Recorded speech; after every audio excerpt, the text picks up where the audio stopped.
I'm Carlos, 28, the invisible middle child, in a family that measured love by sacrifice and obedience. The night they changed the locks, they expected me to crumble, to come crawling back, begging for forgiveness. Instead, I walked away and built something they never thought possible, a life entirely my own. They never saw my potential, until it was too late, until their world started falling apart without me. Before I dive into how I rebuilt my life after my family kicked me out, let me know where you're watching from. Hit that like and subscribe button if you've ever had to prove someone wrong who underestimated you. Growing up in the Martinez household meant living under a constant shadow of expectations. My parents, who immigrated from Mexico when I was just 3 years old, worked tirelessly to establish our family restaurant, Casa Martinez. Their journey was difficult, a fact they reminded us of daily. Every childhood complaint was met with stories of border crossings, initial poverty, and endless sacrifice. These stories weren't shared to inspire us, but to create an unrepayable debt. Our family dynamics were clear from early on. My older brother Miguel, 4 years my senior, was the golden child. As the firstborn son, he could do no wrong in my parents' eyes. He was being groomed to eventually take over the family business, receiving praise for the slightest effort. My younger sister Isabella, 5 years younger than me, occupied the role of the protected baby. Her mistakes were learning experiences, her achievements celebrated enthusiastically. And then there was me, Carlos, perpetually stuck in the middle. When I brought home straight A's, my father would ask why I wasn't in more advanced classes like Miguel had been. When I won second place in the regional science fair, my mother wondered aloud why I couldn't have gotten first. No matter what I achieved, it was never quite enough. By the time I turned 13, my role as the family scapegoat was firmly established. If something went wrong in the restaurant, I was blamed even when I wasn't working that day. When food supplies went missing, my parents assumed I had been careless with inventory, never considering that Miguel might have been the one mismanaging things. Working at Casa Martinez consumed my adolescence.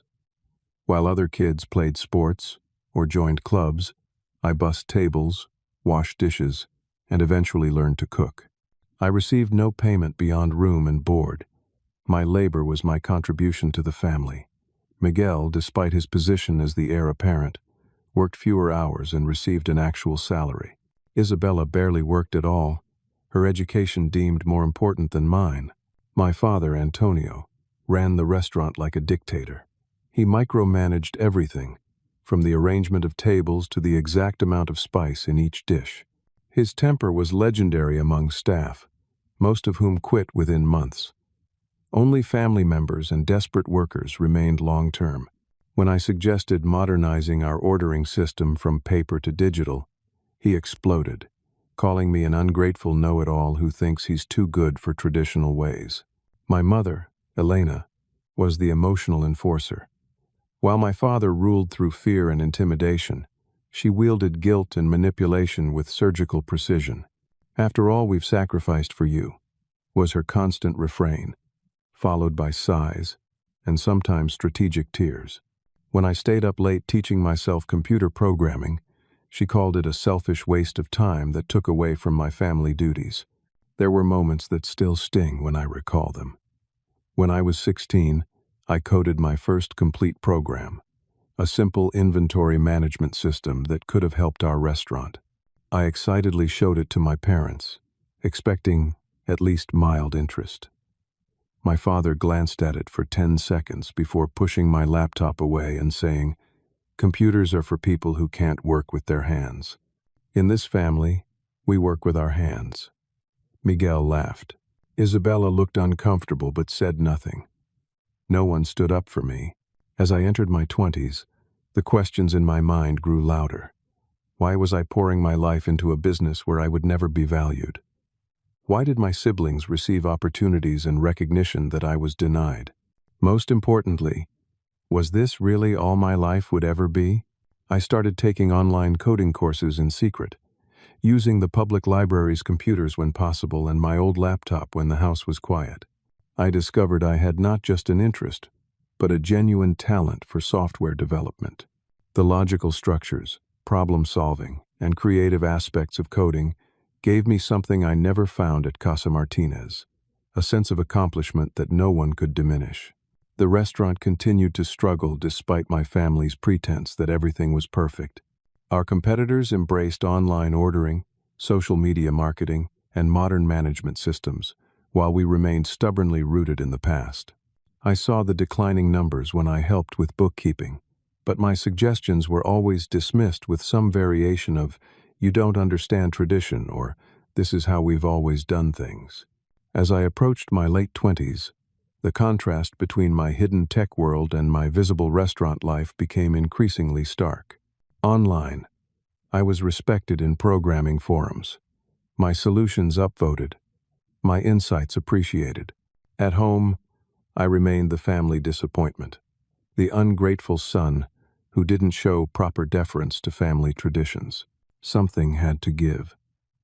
I just didn't expect the breaking point would come quite so dramatically, or that it would ultimately lead to the best decision I ever made. The email that changed everything arrived on a Tuesday morning in March. I was prepping vegetables in the restaurant kitchen, my hands raw from the acidic juice of tomatoes, when my phone buzzed in my pocket. Glancing around to make sure my father wasn't watching, I quickly checked the notification. "We were impressed with your project submissions and would like to invite you for an in-person interview for the junior developer position at Horizon Tech." My heart nearly stopped. Horizon Tech was a growing startup in Austin, about 300 miles from our small town. I'd applied on a whim, never truly believing they'd be interested in a self-taught programmer with no formal education or professional experience. Yet here was the invitation, right on my screen. The interview was scheduled for the following Monday, a traditionally slow day at the restaurant, but still a work day. I spent the rest of my shift mentally rehearsing how I would approach my parents. Perhaps if I explained the opportunity carefully, emphasized the potential for better income that could help the family, they might understand. Deep down, I knew better, but hope is a persistent thing. That evening, I waited until after dinner, when my father was in a relatively good mood following a profitable weekend at the restaurant. My mother was clearing dishes, Miguel was checking inventory, and Isabella was texting friends under the table. "I have some news," I began cautiously. "I've been taking some online courses in my spare time, learning software development." My father looked up, his expression already darkening. "What spare time? You work for the family." "In the evenings, after shifts. Anyway, there's this company in Austin called Horizon Tech, and they've invited me for an interview on Monday." The silence that followed was deafening. My mother stopped clearing dishes. Miguel looked up from his inventory sheet with raised eyebrows. Isabella actually put down her phone. "Austin?" My mother finally said. "That's hours away. You can't possibly go." "It's just for an interview," I explained. "I'd only need one day off. Monday is slow anyway, and—" "Ungrateful," my father interrupted, his voice dangerously quiet. "After everything we've done, after giving you a job, a roof over your head, food on your plate, this is how you repay us? By trying to abandon the family?" "I'm not abandoning anyone. It's just an interview, an opportunity to—" "To what?" Miguel jumped in. "To play with computers, while the rest of us do real work? Who do you think will cover your shifts?" "Me? I already manage most of the business while you just follow recipes." This was a blatant lie. Miguel spent more time flirting with waitresses than managing anything, but arguing would only make things worse. "I could help find someone to cover for me," I offered. "The restaurant isn't some job you can just find a replacement for," my mother said, her voice trembling with practiced emotion. "We are a family business. Family. Do you understand what that means? Your father and I didn't cross the border, didn't sacrifice everything, so you could abandon us for some American tech company." Isabella finally spoke up, but not in my defense. "Carlos, that's really selfish. You know how hard everyone works. You know Dad's back has been hurting. How could you even think about leaving right now?" The conversation spiraled from there. Every grievance, every perceived slight I'd ever committed, was dredged up as evidence of my selfishness and ingratitude. My father's face grew redder by the minute. My mother's manipulation more transparent.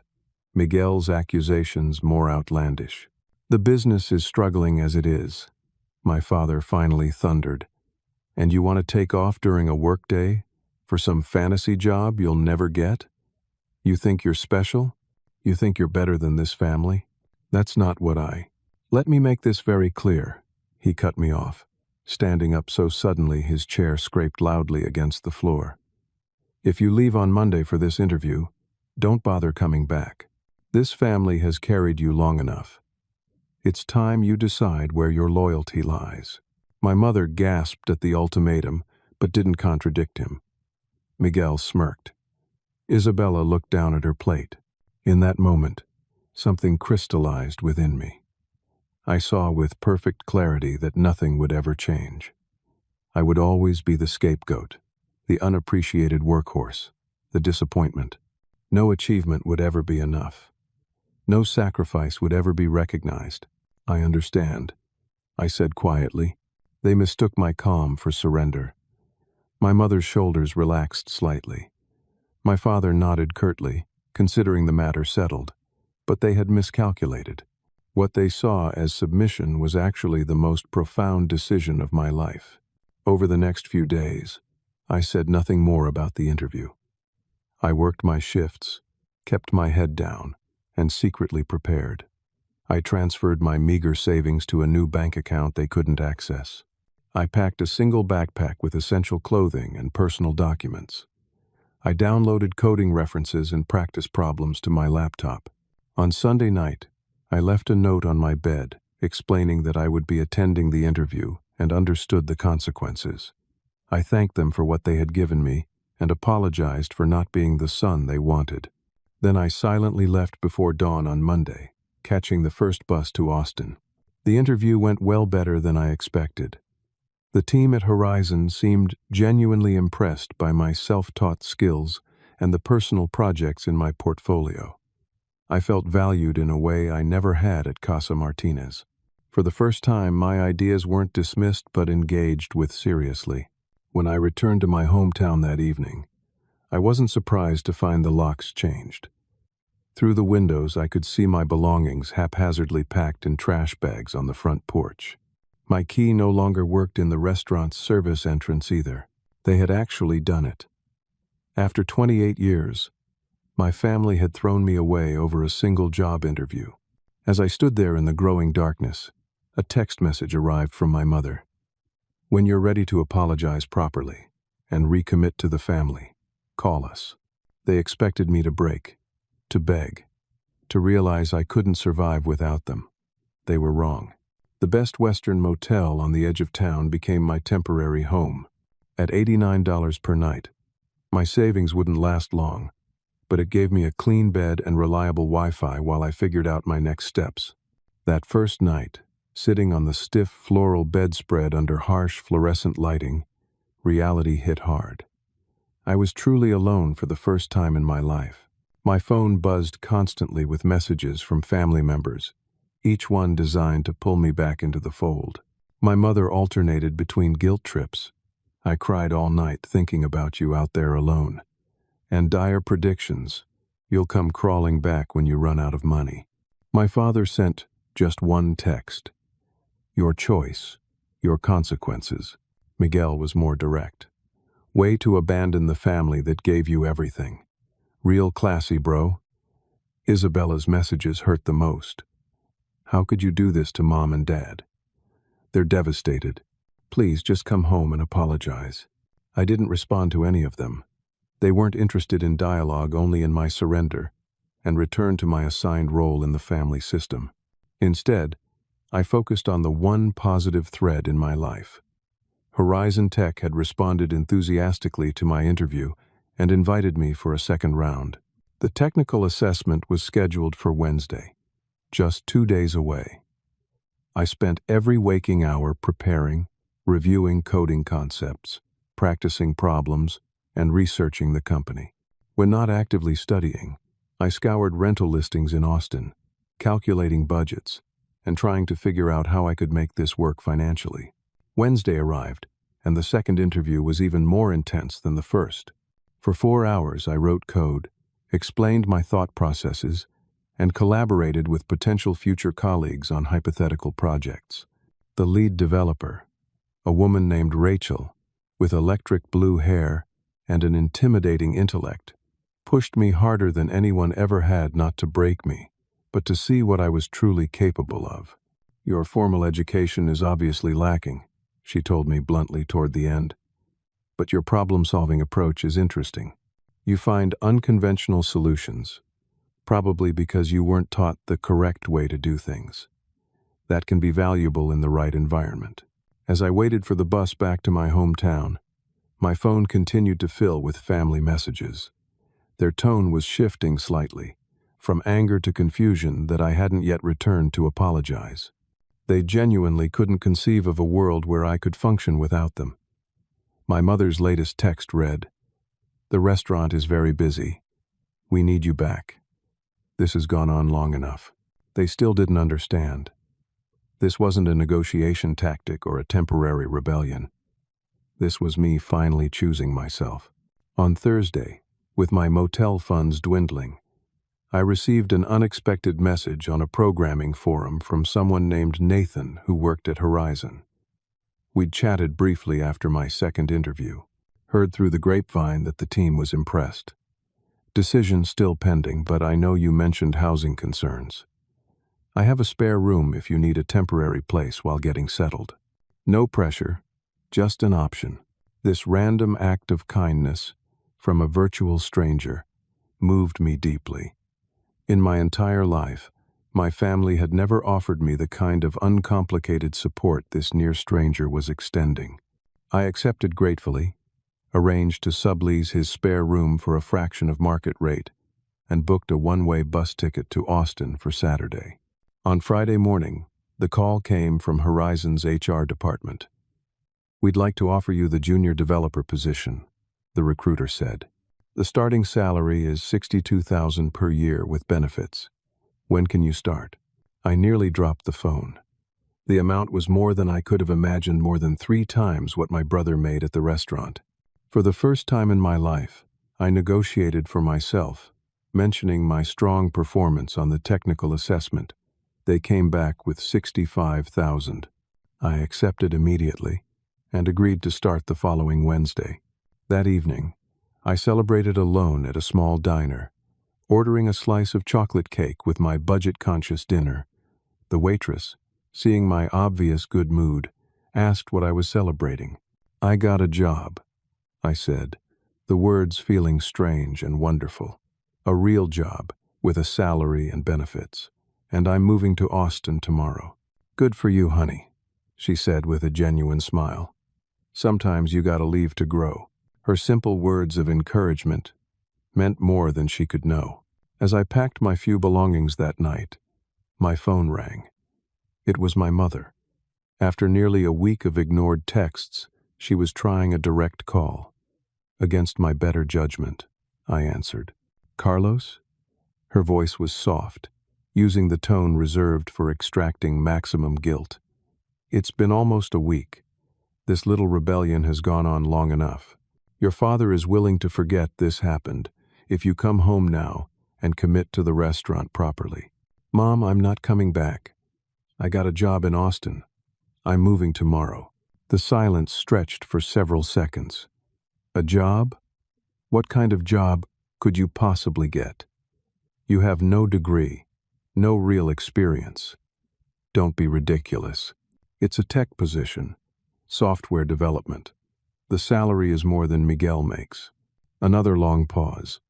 I could almost hear her recalculating her approach. "Well, that's good, Carlos. You can send money home to help the restaurant until you're ready to come back." And there it was. No congratulations, no pride in my achievement, just an immediate assessment of how my success could serve the family system. "I won't be coming back, Mom, and I'll need my salary for myself while I get established. After everything we've done for you?" Her voice rose. "This is how you repay family? By abandoning us when we need you? Taking this job is a mistake. They'll fire you when they realize you don't know what you're doing, and then what? You think you can come crawling back here? I have to go, Mom. Goodbye." I hung up and turned off my phone. The next morning, I boarded the bus to Austin with one backpack, one duffel bag, and an overwhelming sense of both terror and freedom. I was 28 years old, and for the first time, I was choosing my own path. Austin welcomed me with its eclectic energy and endless possibilities. Nathan, my new roommate and unexpected first friend in this journey, picked me up from the bus station in his beat-up Honda Civic. With wild red hair and a t-shirt proclaiming semicolons matter, he looked exactly like the kind of person who would offer a spare room to a desperate programmer he barely knew. "Welcome to Weird City," he said, grabbing my duffel bag and tossing it in his trunk. "Hope you like tacos, live music, and people who think they're way more unique than they actually are." His apartment was small but comfortable, located in a complex populated primarily by other tech workers and graduate students. My room was barely bigger than the bed it contained, but after a week in a motel it felt like luxury. Most importantly, it was mine, a space where no one would barge in with criticism or demands. "House rules are simple," Nathan explained. "Clean your own dishes, replace toilet paper if you use the last of it, and never ever touch my coffee beans. Everything else is negotiable." Starting at Horizon Tech brought a wave of new challenges. The first day was a blur of paperwork, introductions, and technical onboarding. I met my team, received a shiny new laptop, and was assigned my first tasks. The corporate culture shock was real. After years of my family's hierarchical structure, Horizon's collaborative environment felt almost anarchic. People questioned their managers openly. Junior employees suggested improvements without fear. Ideas mattered more than status. My first week passed in an anxious haze as I waited for someone to realize I didn't belong there. But instead of criticism, I received patient guidance. Instead of being punished for mistakes, I was encouraged to learn from them. When I stayed late to finish a task, my team lead Julia actually told me to go home and rest. "The code will still be broken tomorrow," she said with a gentle smile. "Burnout doesn't help anyone. We need you fresh." The concept was revolutionary to me. In my family's restaurant, exhaustion was worn as a badge of honor. Here, sustainable work was valued over martyrdom. As weeks turned into months, I developed new routines. Morning coffee at the neighborhood cafe where the barista learned my name and order. Evening walks along the river trail, watching kayakers and stand-up paddleboarders glide by. Weekend explorations of the city's neighborhoods, each with its distinct personality. I learned to cook for myself, starting with simple pasta dishes and gradually attempting more complex recipes. I did my own laundry, paid my own bills, and managed my own schedule. Each of these mundane tasks felt significant proof that I could function independently despite my family's predictions of failure. Meanwhile, through mutual friends and distant relatives, news of the restaurant's troubles trickled in. Without my unpaid labor, Casa Martinez was struggling. They'd been forced to hire 2 part-time workers to cover my former responsibilities, cutting significantly into their profits. My father was working longer hours, his health beginning to suffer. My mother was back to waiting tables, something she hadn't done in years. I felt conflicted about these developments. On one hand, a small, petty part of me felt vindicated.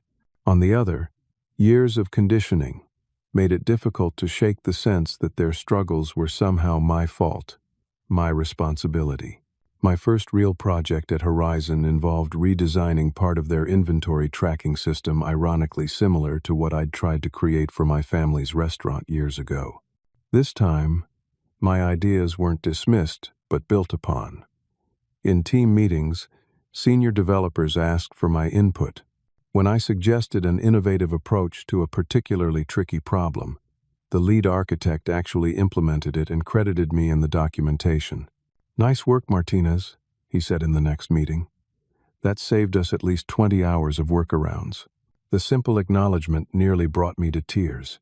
After a lifetime of having my contributions ignored or minimized, being recognized felt almost uncomfortable, like clothes that fit properly after years of wearing hand-me-downs.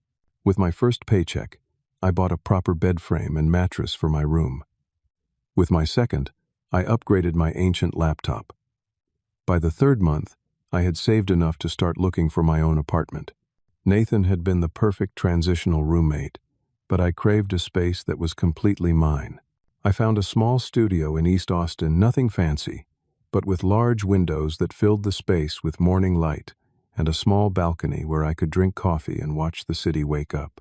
The day I signed the lease, I felt a surge of accomplishment that rivaled landing the job itself. My social circle expanded gradually. Nathan introduced me to his friends, most of whom also worked in tech. I joined a recreational soccer league, something I'd always wanted to try but never had time for while working at the restaurant. I downloaded dating apps and went on awkward first dates that sometimes led to good conversations, if not romantic connections. Then I met Sophia at a tech meetup focused on design and user experience. With dark curly hair, bright green eyes, and a quick laugh, she captivated me immediately. As the lead graphic designer for a local marketing firm, she understood the tech world without being immersed in it the way my coworkers were.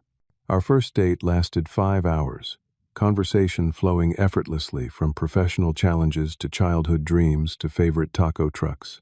"You seem surprised when people listen to you," she observed over dessert. "You have this look of mild shock whenever I ask follow-up questions about something you've said, like you're not used to being heard." Her perception was unsettling but accurate. "Family dynamic," I explained vaguely. "Middle child syndrome." She nodded thoughtfully. "Well, I'm listening now." As summer turned to fall, my life developed rhythms entirely different from my existence back home. Weekdays were filled with coding challenges and team collaborations. Weeknights often included dinner with Sophia or drinks with coworkers. Weekends meant exploring Austin's endless events, or sometimes just quiet mornings reading on my balcony. The first major holiday away from family, Thanksgiving, loomed as a psychological hurdle.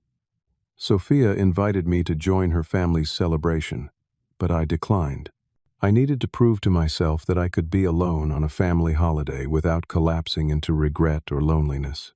Instead, I volunteered at a community dinner for people without places to go, then returned to my apartment and called my grandmother, the only family member who had reached out supportively since my departure. She updated me on family gossip, including the concerning news that the restaurant was now closed on Mondays due to staffing issues and declining business. "Your mother won't admit it," she said in her straightforward way, "but they're struggling without you. Not just the work you did, but your ideas. The world is changing, and they refuse to change with it." As the new year approached, I received an unexpected promotion to mid-level developer after my inventory system modifications resulted in significant efficiency improvements company-wide. The accompanying raise allowed me to start paying off the student loans for the computer science degree I had secretly started taking online courses toward. My family made one last attempt to pull me back into their orbit just before Christmas. My mother called, her voice uncharacteristically subdued. "We're having a small family dinner on Christmas Eve," she said. "Just us. We'd like you to come." "Is this an invitation or a summons?" I asked, surprised by my own boldness. Her pause was telling. "Carlos, don't be difficult. It's Christmas. Family should be together. Will Dad apologize for throwing me out? Will Miguel acknowledge that I was doing more than my share at the restaurant? Will anyone actually be happy to see me? Or will I just be expected to slip back into my old role? Why must you make everything so complicated? Just come home. The restaurant needs you." And there it was, not "we miss you, but the restaurant needs you." Not "I love you, but come back to work." "I'm sorry, Mom. I have plans in Austin. The plans were just Chinese takeout and a movie with Sophia, but they were mine, and they were real. As I hung up the phone, I realized something important. I no longer felt guilty. The invisible chains that had bound me to my family's expectations had finally broken. I was building something they had never given me permission to imagine. A life based on my own choices, values, and desires. And surprisingly, it was working.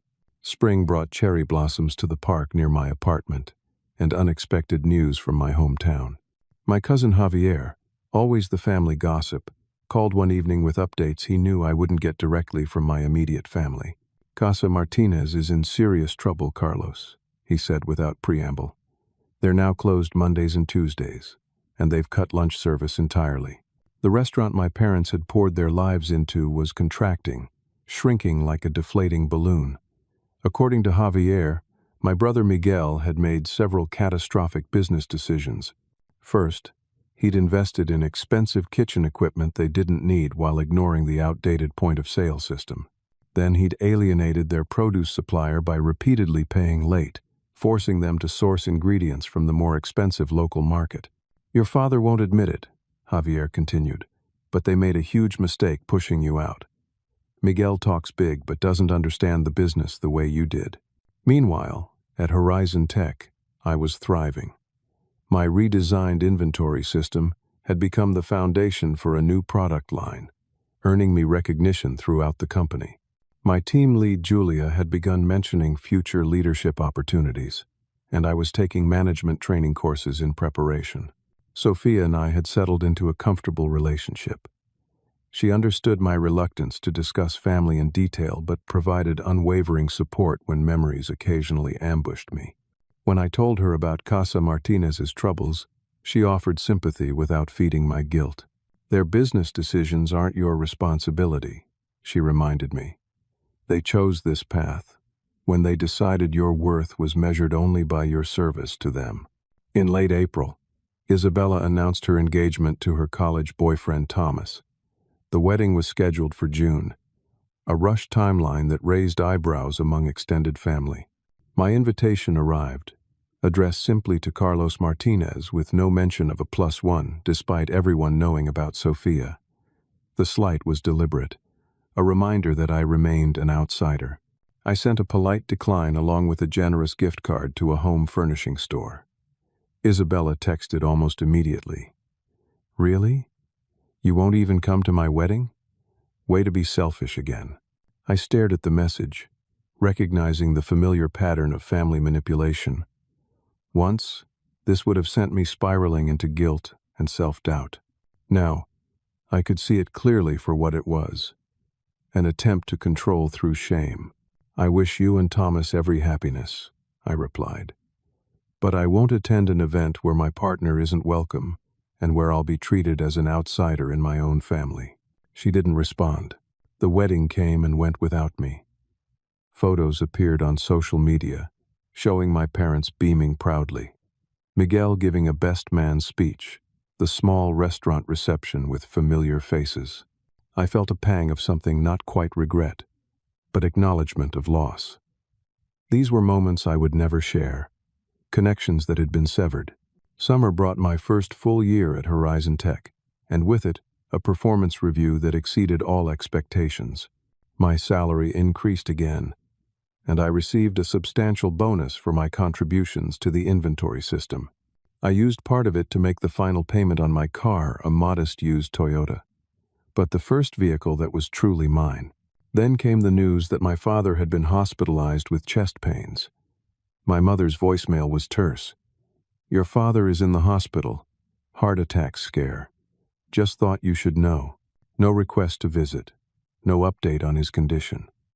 Just the bare minimum information delivered in a tone that suggested even this much was a courtesy I didn't deserve.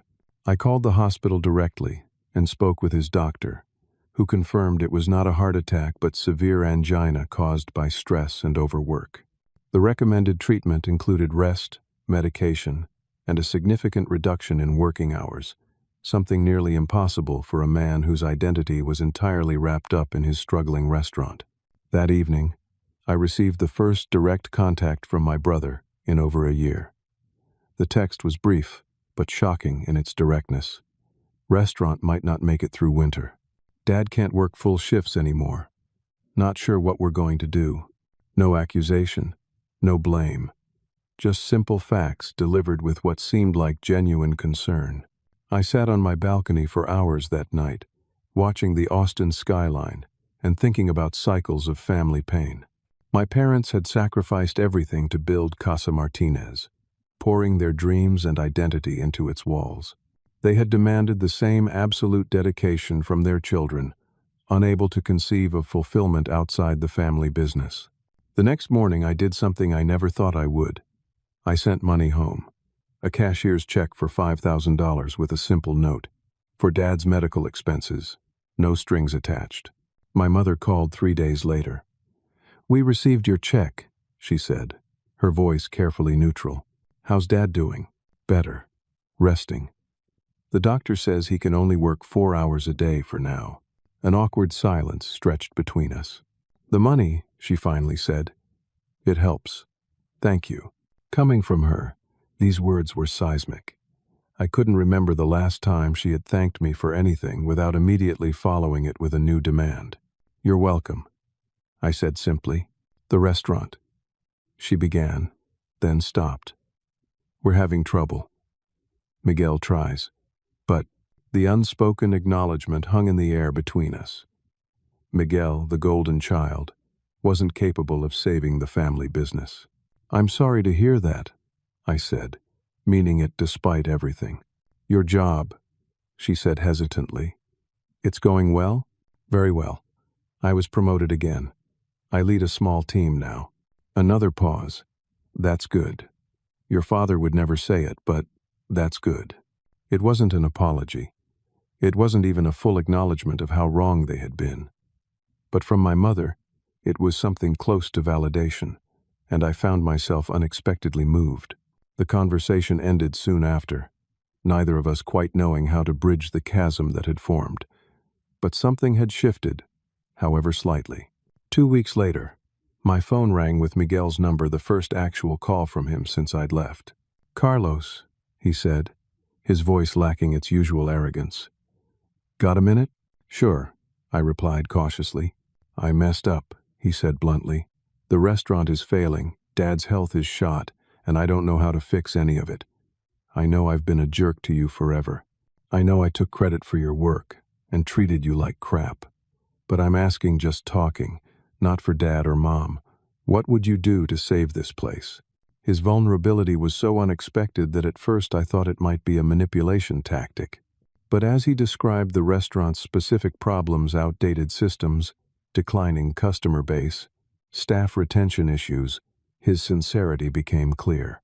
He was genuinely asking for my help, professional to professional. For over an hour, I outlined steps they could take: implementing an online ordering system, refreshing the menu while maintaining classic favorites, establishing a social media presence, creating a loyalty program.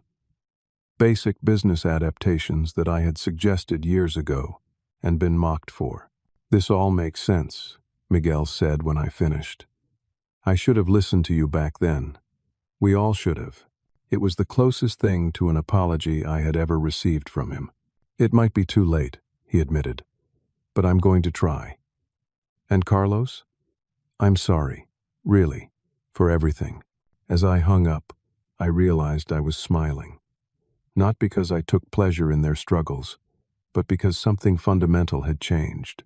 For the first time in my life, my family was seeing me, really seeing me for who I was and what I could contribute. It had taken my absence and their decline for this recognition to come, but it had finally arrived. Meanwhile, my own life continued its upward trajectory. Sophia and I began discussing moving in together. Horizon Tech featured my work in their company newsletter. I registered for my first in-person college course, taking a step toward the degree I had always wanted. I was building something my family had never thought possible. A life entirely my own, defined by my choices rather than their expectations. And somehow, Paradoxically, it was only in establishing this separation that any genuine connection with them became possible. Fall in Austin brought cooler temperatures and exciting developments at Horizon Tech. Our CEO announced a major expansion into enterprise software solutions, and I was tapped to lead the development of a key component. My team doubled in size overnight, and suddenly, I was responsible for coordinating the work of 8 other developers, including several with more formal education than me. "Why me?" I asked Julia during the transition meeting. "There are more experienced people available." "Because you see patterns others miss," she replied matter-of-factly. "And because you know how to navigate difficult personalities without creating unnecessary drama. That's rare and valuable." The irony wasn't lost on me. Growing up as the family scapegoat had forced me to become exquisitely attuned to emotional undercurrents and conflict management skills that were now advancing my professional career. The project consumed my days and many evenings. We were building something revolutionary, an inventory and supply chain management system that could predict potential disruptions before they occurred. The work was challenging and deeply satisfying, drawing on both technical skills and the practical experience I'd gained, watching my family's restaurant struggle with these exact issues. As my professional responsibilities grew, so did my relationship with Sophia. After months of practically living at each other's apartments, we decided to make it official. We found a 2-bedroom condo with a small yard in a neighborhood filled with coffee shops and local businesses. Moving day involved a small army of friends from work and Sophia's social circle, another reminder of the community I'd built in my new life. "Never thought I'd see the day when you owned more books than tech equipment," Nathan joked as he helped unload my collection of programming references, business texts, and the fiction I'd discovered I enjoyed. "Growth mindset," I replied with a grin. That evening, surrounded by half-unpacked boxes and takeout containers, Sophia raised her beer bottle in a toast. "To new beginnings," she said, "and to the man who rebuilt himself from scratch. I'm so proud of you, Carlos." Her words touched something deep within me. Pride had been in short supply in my family. Criticism flowed freely. Praise was rationed like water in a drought. Hearing someone express genuine pride in me, not for what I could do for them, but for who I was becoming, felt like a gift I was only now learning to accept. In November, I received an unexpected invitation to speak at a regional tech conference about the predictive algorithm we'd developed. Public speaking had always terrified me, another legacy of family dynamics, where speaking up often invited criticism, but with Julia's encouragement and Sophia's patient assistance with practice sessions, I accepted the challenge. Standing on stage before 300 industry professionals, I presented our work clearly and confidently. The questions afterward were engaged and thoughtful. Several attendees approached me later for deeper discussions. A tech journal representative asked for an interview. "You're becoming something of a rising star," my CEO commented at the company holiday party. "Keep this trajectory, and we'll be talking about more than just team leadership in your future." Meanwhile, news from home arrived in irregular bursts. Casa Martinez had officially reduced its hours to dinner service only, Wednesday through Sunday. My father's health had stabilized, but remained precarious. Isabella was pregnant, expecting a baby boy in the spring. These updates came primarily through my grandmother and cousin Javier, as direct communication with my immediate family remained minimal. Then, 2 days before Christmas, the call I'd been half expecting finally came. My mother's voice was tight with strain and something else, perhaps humility. "Your father's back in the hospital. Collapsed at the restaurant. The doctor says it's serious this time, his heart. We're not sure when he'll be released, if." Her voice cracked. "Carlos, I know we have no right to ask, but if you could come, just for a day or two, it would mean so much to him, to all of us." 24 hours later, I was on a flight back to my hometown for the first time since leaving. Sophia had insisted on coming with me, despite my warnings about family tension. "That's exactly why I'm coming," she'd said firmly. "No one should face this alone." The small regional hospital was a place of ghosts. I'd been there for various minor emergencies throughout childhood, always with my mother's anxious hovering and my father's impatience with weakness. Now, walking through the antiseptic corridors, I felt like two versions of myself, the boy who had never been enough and the man who had built a life beyond those limitations. My mother was in the waiting area, looking smaller and older than I remembered. She rose unsteadily when she saw me, eyes widening slightly at the sight of Sophia beside me. "Carlos," she said, stepping forward hesitantly. "You came." "Of course I came," I replied. "How is he?" "Stable now. They're saying heart failure, early stages. Manageable with medication and lifestyle changes, but—" She gestured helplessly. "You know your father." I did know him stubborn, proud, incapable of admitting vulnerability. The same traits that had made him successful as an immigrant building a business had become liabilities in facing health challenges. "Can we see him?" I asked. She nodded, then glanced questioningly at Sophia. "This is Sophia," I said simply. "My partner." My mother's lips tightened briefly, then relaxed into something resembling a polite smile. "Nice to meet you," she managed. My father's hospital room was dimly lit, machines beeping softly in the background.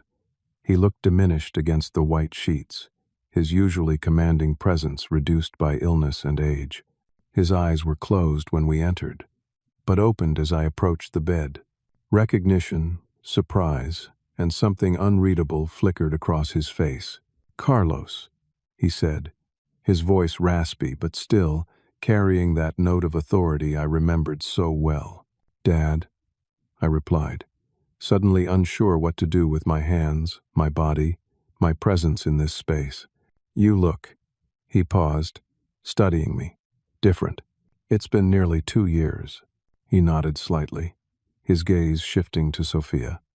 I introduced her briefly, and he acknowledged her with a nod before his attention returned to me. "The restaurant," he began. "Of course. Even here, even now, the restaurant came first. Some things never changed. Miguel told me about the challenges," I said neutrally. "We're losing it," he admitted, the words seeming physically painful for him. "Everything we built, everything we sacrificed for." There it was, the familiar refrain of sacrifice, the implicit accusation.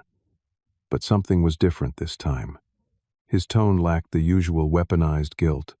He wasn't wielding family obligation like a club. He was simply stating a fact, tinged with genuine grief.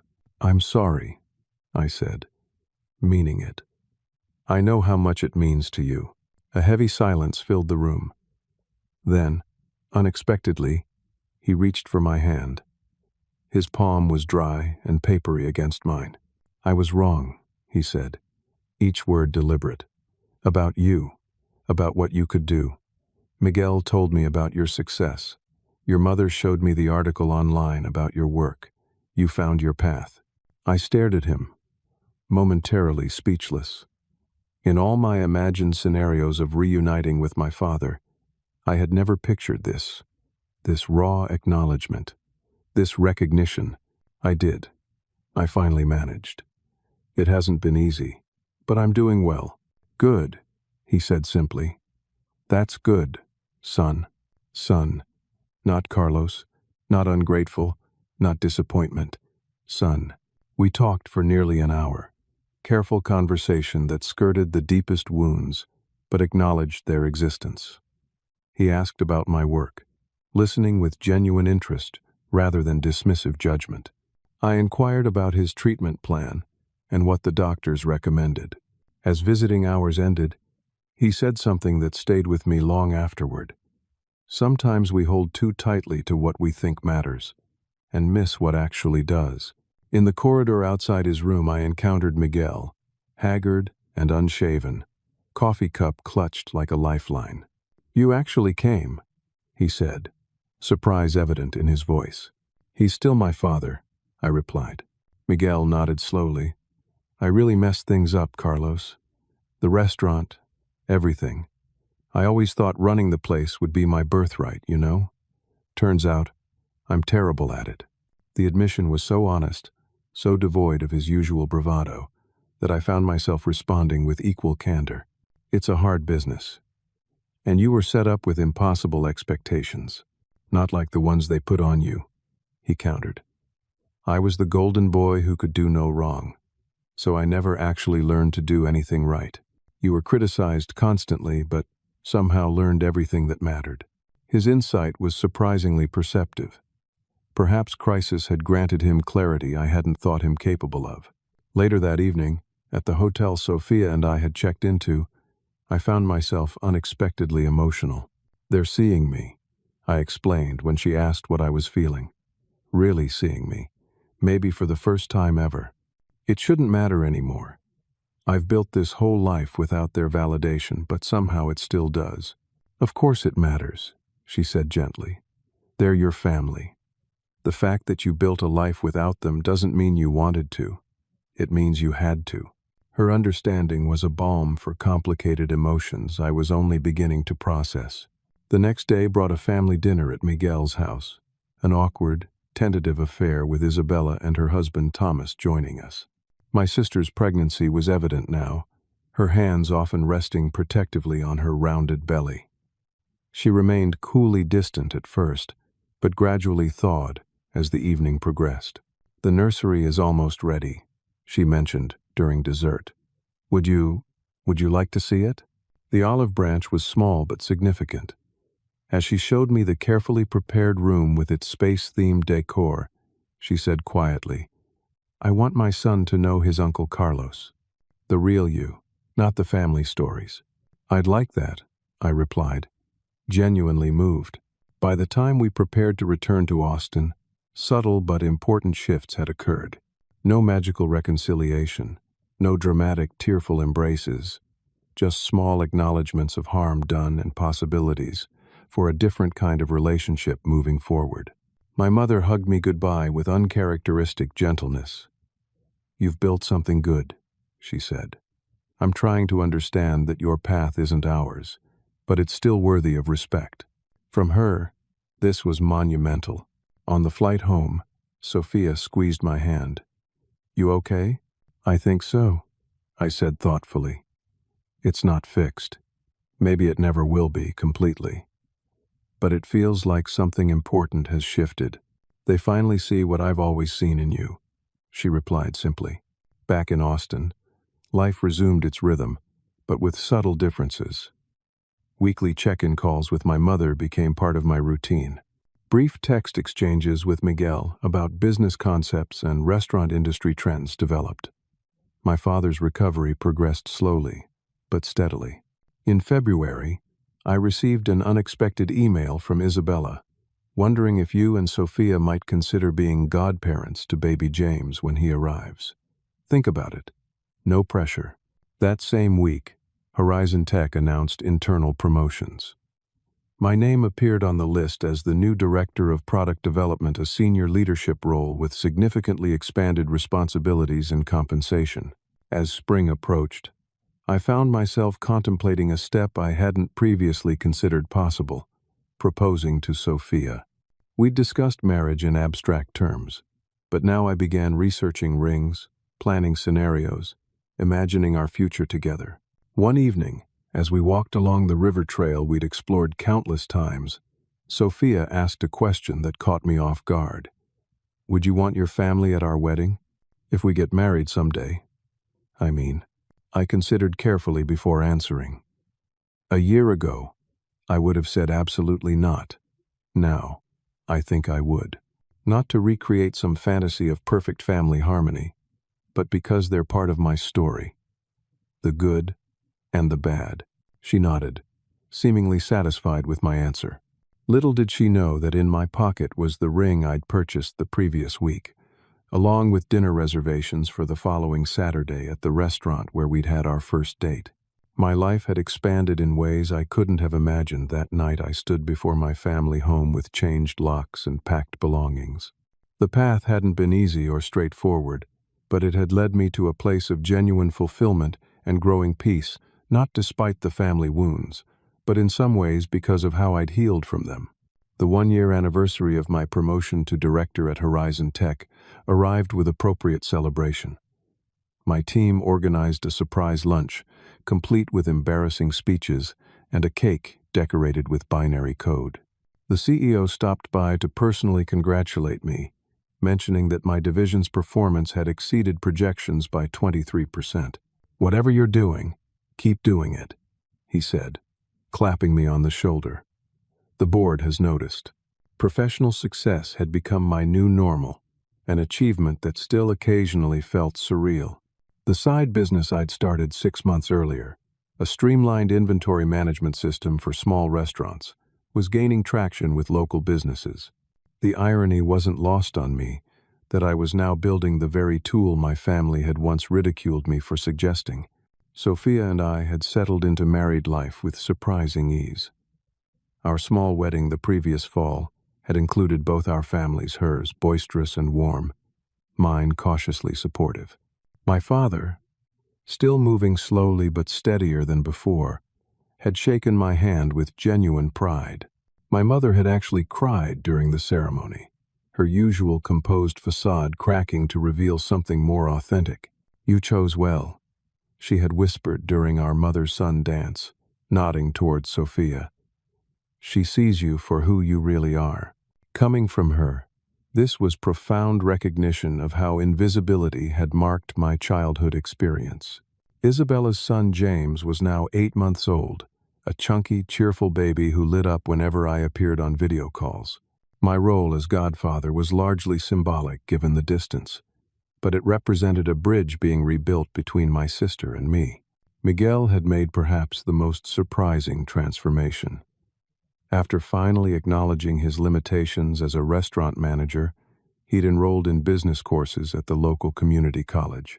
Our conversations had evolved from awkward small talk to genuine exchanges about business concepts and future possibilities. The most significant change, however, came with my father's recovery. As his health stabilized, he began to reassess priorities in a way that would have seemed impossible before his heart failure. The restaurant, once the center of his identity and purpose, gradually became just one aspect of his life, rather than its totalizing focus. In early summer, I received an unexpected call from him, a rare occurrence, as our reconciliation had progressed mainly through my mother or siblings as intermediaries. "Carlos," he said, his voice stronger than it had been during my hospital visit, "I've been thinking about your software, the one for restaurants." My startup had been mentioned during family conversations, but he had never directly acknowledged it. "Yes?" I replied cautiously. "I'd like to try it. At Casa Martinez, if you're willing." The request represented a seismic shift in our relationship. He was not only acknowledging my expertise, but actively seeking at something unimaginable in our previous family dynamic. "I'd be happy to set it up," I said, keeping my tone neutral despite the emotion building in my chest. "I could fly down next weekend, install everything, train the staff. That would be good," he said, then added after a pause, "Thank you." 2 simple words that had rarely featured in our prior relationship. The weekend visit to implement my software system at Casa Martinez became a turning point. The restaurant had changed smaller in operation now, open only 5 days a week, with a streamlined menu and reduced staff.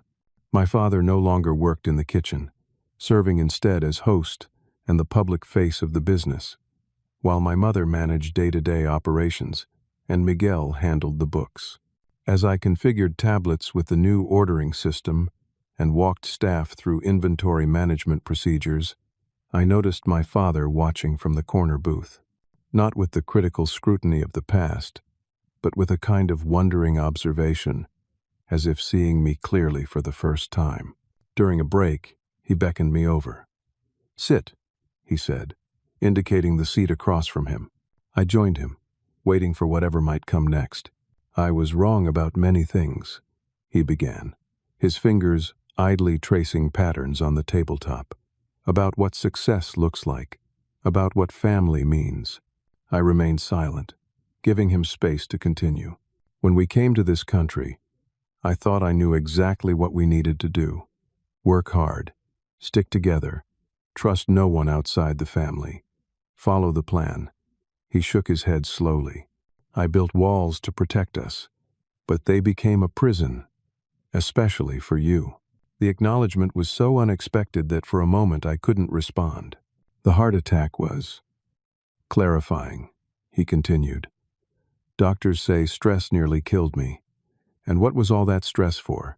A restaurant that's half the size it once was, but actually more profitable now. A family divided by my stubbornness. Dad, I started. But he held up a hand. Let me finish. This isn't easy for me. He took a deep breath. I am proud of you, Carlos. Not because you're successful now, though you are, but because you had the courage to choose your own path when I gave you no support, no permission. That takes strength I didn't know you had.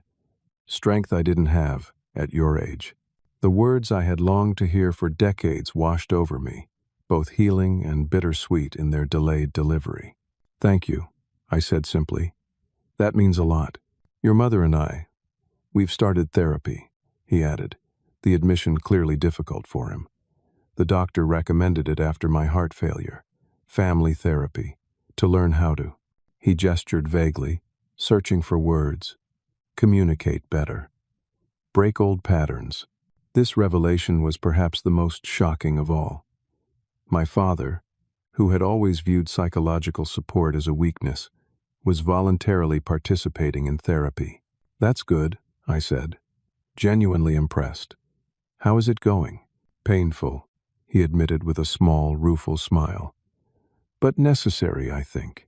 Your mother cries a lot. I talk more than I ever have. Miguel gets angry, then apologizes. Isabella brings the baby, which helps somehow. The image of my family and therapy together confronting patterns that had damaged all of us in different ways filled me with complicated emotions. Hope, sadness for what might have been different, cautious optimism for what might still be possible. Would you consider joining us next time you visit? He asked, the question tentative, without demand or expectation. The therapist says, your perspective would be valuable, but only if you want to. Choice. He was offering me choice, the very thing that had been absent throughout my childhood. I'll think about it, I promised. And I meant it. The software installation was completed successfully, with the staff adapting quickly to the new systems. Before I left, my mother presented me with a small wrapped package. Something I should have given you long ago, she said. Inside was a faded photograph I'd never seen before my father and mother, standing proudly in front of Casa Martinez on its opening day, their expressions a mixture of terror and determination. Written on the back in my mother's neat handwriting were the words, "Dreams change shape. Love shouldn't." We lost sight of what mattered, she explained quietly. The restaurant became everything more important than the people it was supposed to support. I'm sorry it took us so long to understand that. My flight back to Austin that Sunday was delayed, giving me time to reflect in the small regional airport. As I watched planes take off and land, I considered the journey of the past 2 years, from family scapegoat to successful professional, from emotional exile to cautious reconnection. The family I had now would never be the idealized version I had longed for as a child. The wounds were too deep, the patterns too entrenched for complete transformation. But something new was emerging from the wreckage of our old dynamics. Something more honest, more respectful, with clearer boundaries and genuine choice. Back in Austin, life continued its forward momentum. Horizon Tech offered me an executive position, overseeing multiple product lines. Sophia and I began discussing starting a family of our own. My restaurant software startup secured its first major client, outside Texas. When Isabella's invitation arrived for James's first birthday party, Sophia and I decided to attend. The gathering was small and informal, held in the backyard of my parents' house rather than at the restaurant, another subtle shift in priorities. Watching my father play awkwardly but tenderly with his grandson, seeing my mother serve cake without criticizing anyone's technique, observing Miguel engage good-naturedly with Sophia, about her graphic design work. These were small miracles of family evolution. Later, as evening approached and lightning bugs began to flicker in the yard, my father joined me on the porch steps where I sat watching the scene. "Your mother tells me you and Sophia might be thinking about children soon," he said, his tone carefully conversational, rather than presumptive. "We're considering it," I acknowledged. "Maybe next year," he nodded thoughtfully. I hope he began, then paused to choose his words carefully. "I hope we can be better grandparents than we were parents. If you decide to give us that chance. One step at a time," I replied gently. "But I'm open to possibilities I wouldn't have considered before." He seemed satisfied with this answer, and we sat in companionable silence, watching the family gathering, still imperfect, still learning, but evolving in ways that would have seemed impossible when I stood locked out of my childhood home that night 2 years ago. The journey from rejection to rebuilding had taught me lessons I would carry forward. That true family supports your growth, rather than limiting it. That sometimes the people who should love you most fail catastrophically in that task. That creating boundaries isn't selfish but necessary. That success is the best response to those who underestimate you. And most importantly, that you can build a life of meaning and connection, even when your original foundation is deeply flawed. I had not only survived being kicked out, I had thrived because of it, finding strength I never knew I possessed and building connections based on mutual respect rather than obligation. The family that had once been my prison was now just one aspect of a rich, multifaceted life I had created on my own terms. As the evening wound down and goodbyes were exchanged, I felt a profound sense of completion, not because everything was perfect or healed, but because I was finally at peace with both what I had lost and what I had gained along this unexpected path. Have you ever had to walk away from something familiar to find yourself? I'd love to hear your stories of rebuilding after rejection in the comments below. If this journey of standing your ground and creating success on your own terms resonated with you, please hit that like button and subscribe for more real-life stories of overcoming family struggles. Your support means everything to those of us sharing our vulnerable moments. Remember that sometimes the biggest challenges lead to the most meaningful transformations. Thank you for listening, and I wish you the courage to build the life you deserve, even when those who should support you fail to see your worth.